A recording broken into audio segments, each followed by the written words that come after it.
Bienvenue dans le Gard, au pied des Cévennes. C'est sur ces terroirs, entre granit et alluvium, qu'avec Samuel Delafont nous avons réfléchi à de nouvelles méthodes culturales qui permettraient d'augmenter la résilience des vignes pour diminuer la charge de travail à effectuer et ainsi appréhender les aléas de cette culture de manière plus sereine. Ce film retrace les étapes de notre projet et est réalisé dans le cadre de la bourse Agro-Reporter de l'Association française d'agronomie. C'est des vignes que j'ai achetées en 2017, c'est des vionniers. En tout, il y a 2,5 hectares, 2 hectares 2. Ils ont maintenant 24 ans. Chaque parcelle est bien isolée à l'intérieur de haies qui étaient déjà là et que j'ai favorisé. L'idée de passer en enherbé total, c'était déjà de me dire, quand il pleut, puisqu'on est sur des petits coteaux, ça se voit pas trop là, mais on est sur des petits coteaux, quand il pleut, au moins, j'aurai plus la terre qui va raviner tout en bas. Donc ça, c'était la première raison. Ensuite, la deuxième raison, c'est qu'il pleut moins souvent. Par contre, il y a des pluies assez importantes. Et plutôt d'avoir l'eau qui fait que passer, j'avais envie de garder un maximum d'eau dans le sol. Et c'est vrai que le premier réservoir, finalement, c'est le sol lui-même. Mais pour ça, il faut qu'il y ait une capacité d'absorption de l'eau dans le sol. Comme expliqué par Samuel, l'un des objectifs de l'enherbement est de mieux capter l'eau de pluie grâce à la formation d'un réseau souterrain constitué des racines et de galeries creusées par les micro-organismes du sol.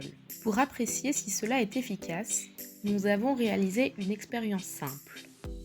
Nous avons rempli un cylindre d'eau planté dans le sol et nous avons mesuré la durée nécessaire à l'absorption de ce volume par le sol dans notre parcelle enherbée et dans celle du voisin qui est travaillée. Le résultat est sans équivoque. Même au bout de plusieurs minutes, nous ne parvenons pas à observer une différence de niveau dans le cas du sol nu, alors qu'il ne faut que quelques secondes au sol enherbé pour absorber ce même volume. L'enherbement semble donc bien jouer un rôle favorable sur l'absorption de l'eau de pluie par le sol.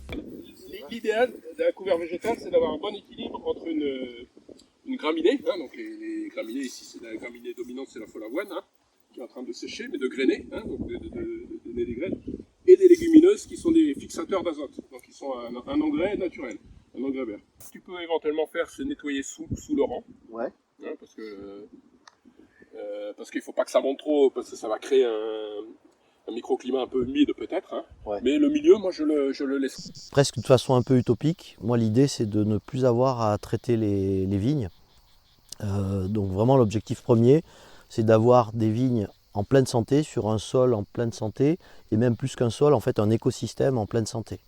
Donc ça c'est vraiment le premier objectif. Deuxième objectif, ne plus avoir à amender les sols et en fait de profiter de cette vie du sol et de l'amendement qui est fait par le broyage des herbes, par le broyage des sarments.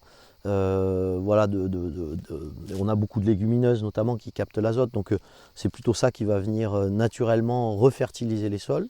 L'objectif c'est aussi d'avoir un équilibre dans le travail qu'on doit mener dans ses propres vignes. Il faut poursuivre les efforts pour déterminer l'impact de ces pratiques au long cours lors de millésimes plus ou moins favorables à l'implantation de stress pour la vigne, qu'ils soient liés à des pressions fongiques ou météorologiques. Malgré tout, cette année de travail aura permis de poser les premiers jalons de cette réflexion et ce film d'ouvrir le questionnement.